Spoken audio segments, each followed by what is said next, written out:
किसी ने बहुत अच्छी बात कही है कि जिंदगी में हमेशा दो तरह के लोगों से सीखना चाहिए। पहला उनसे जो सफल हुए हैं ताकि ये सीख सको कि क्या करना है, और दूसरा उनसे जो असफल हुए हैं ताकि ये सीख सको कि क्या नहीं करना है। नमस्ते, मैं हूँ प्रतीक्षा। आज मैं आपको एक छोटी सी लेकिन बहुत गहरी कहानी सुनाने जा रही हूँ। एक गुरुजी की कहानी। एक दिन गुरुजी के एक शिष्य ने उनसे पूछा, गुरुजी, आज तक हमें ये पता नहीं चला कि आपके गुरु कौन थे। कृपया हमें अपने गुरुजी के बारे में बताइए।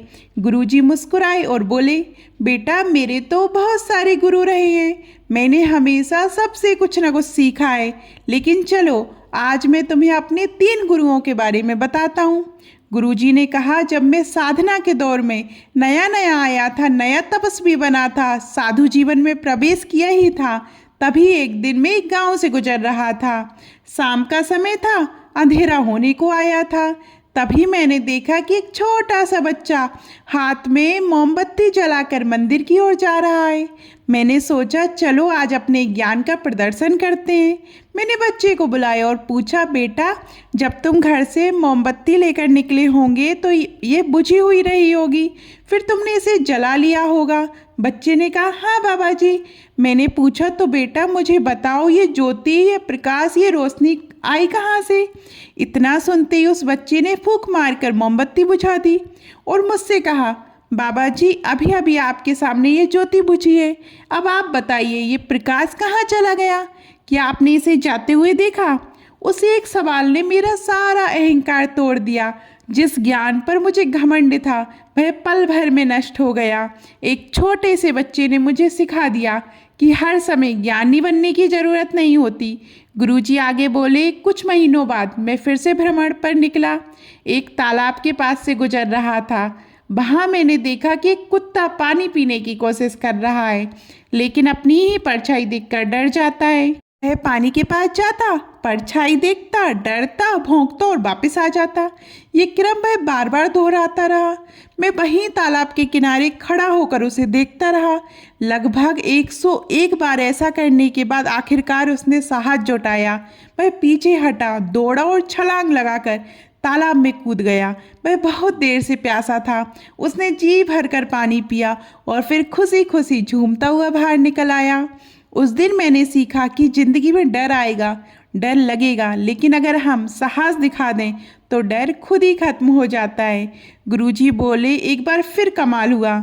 आधी रात का समय था। मैं एक गांव से दूसरे गांव पहुंचा। मैं सोच रहा था कि अब किससे पूछूं, मंदिर कहाँ है, कहाँ विश्राम मिलेगा, कहाँ आसरा मिलेगा। तभी मैंने देखा कि एक व्यक्ति दीवार तोड़ रहा है। मैंने उससे पूछा, भाई साहब, कृपया बता दीजिए इस गांव का मंदिर कहाँ है। वह हंसने लगा और बोला, मैं कारीगर नहीं हूँ, मैं चोर हूँ।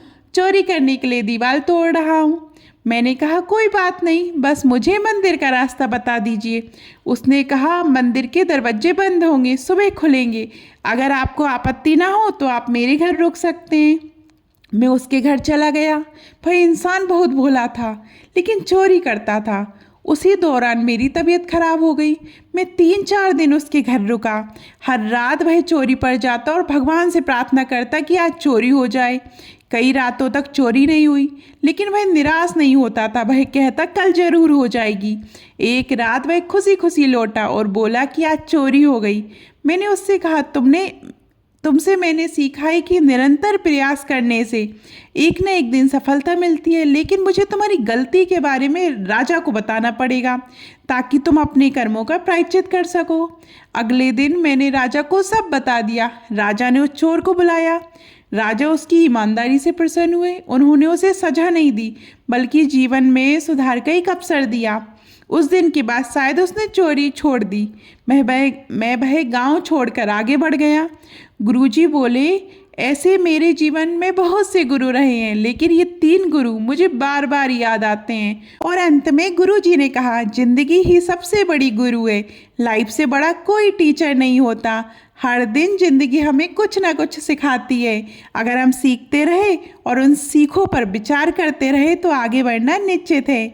आपको ये कहानी कैसी लगी कमेंट में ज़रूर बताइएगा। और अभी तक आपने हमारे चैनल परंपरा और प्रतीक्षा को सब्सक्राइब नहीं किया है और हमें फेसबुक और इंस्टाग्राम पे फॉलो नहीं किया है तो जल्दी कीजिए। धन्यवाद।